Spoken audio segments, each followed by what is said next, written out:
Brothers and sisters, on this 30th Sunday in Ordinary Time, I'd like to share with you three important spiritual messages.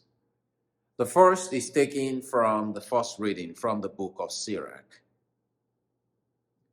It is the condition that God places before us for our prayers to be heard.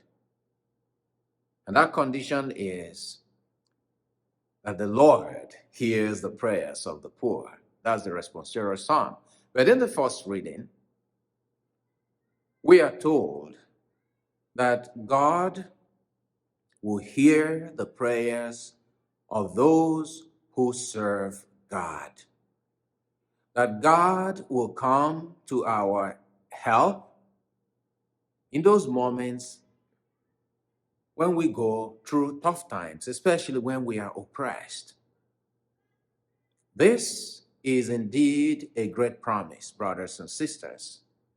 You know, the last few weeks we've been hearing about prayers and how to pray. Now, in the first reading, we get the assurance from God, and we have in God a Father who keeps his promises. And that message is, I will hear you when you call upon me. I will come to your aid when you call. But you must trust in divine providence. You must put your whole trust in me, not on yourself. You must walk with the Lord. You must fix your gaze on the Lord. The second message is from St. Paul's second letter to Timothy in the second reading today. St. Paul reminds us what Mother Teresa constantly said. We are called to be faithful, not to be successful. St. Paul says, I have finished the race. I tried my best. He was faithful. But then St. Paul says, what I am waiting for is a crown of righteousness that God will give me. Now, St. Paul is not saying, I deserve the crown of righteousness. Rather, I am hoping for it. That is what my faith teaches me, that all that I have done here in the service of the Lord, done out of faith, will lead me to that place of peace, joy, and righteousness. So the second message is about finishing the race. Ours is to be faithful to what God sent us to do here on earth. Each and every one of us, you have a purpose. There's a purpose for your life. Face that purpose with singleness of mind, trusting in the Lord. Keep your eyes on the prize. Keep moving.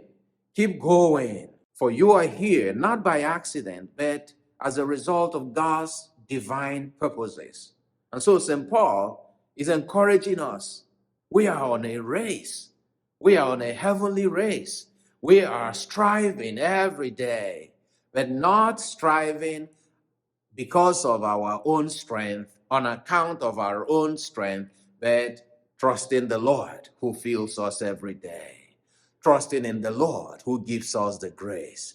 Trusting in the Lord who is helping us. Then finally, the message of the gospel. It's always interesting how the gospel reverses our ways of thinking, our human attitude, our human perceptions, and our worldview. The Pharisee, who felt himself righteous before God, who went beyond the call of duty, fasting twice every week instead of the usual once a year required by the law, giving away his money in tithes, his entire income, not some of it as required by the law. The one who feels before God that he is righteous, he's the one that ends up not being justified, being condemned by the Lord.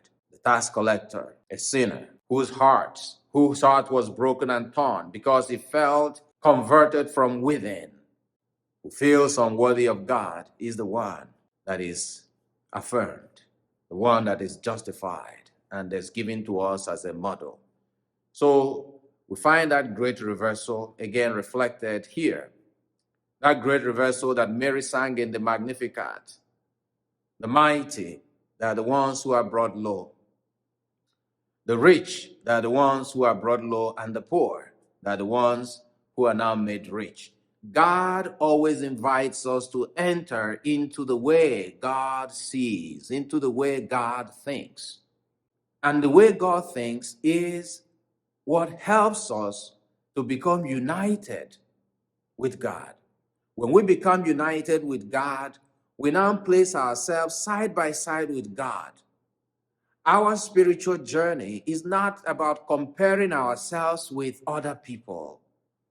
We don't live here on earth in relation to other people. We live here on earth in relation to God.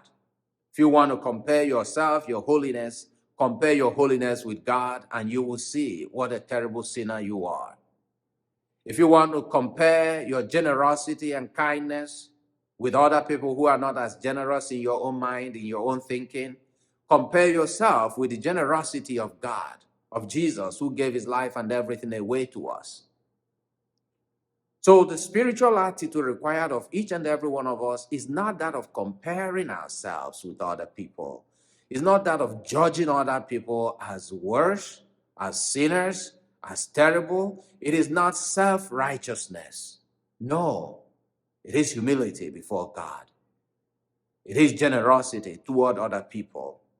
It is the sentiment of kindness towards other people. But above all, the Pharisee, the scripture says, he was speaking to himself.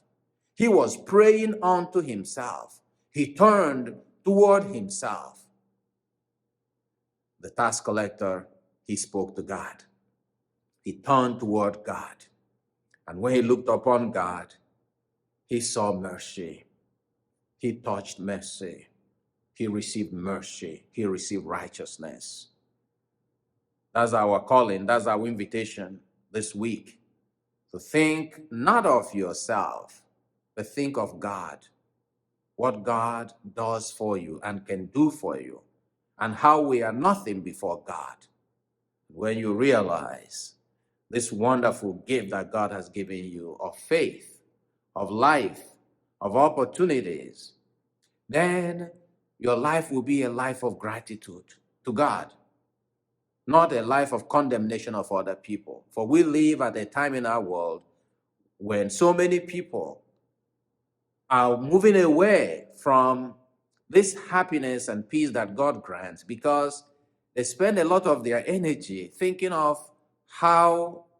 less of other people and elevating themselves. Before God, none of us is holy. None of us is worthy. But with God, we become holy. We become worthy because he welcomes us into his beautiful heart.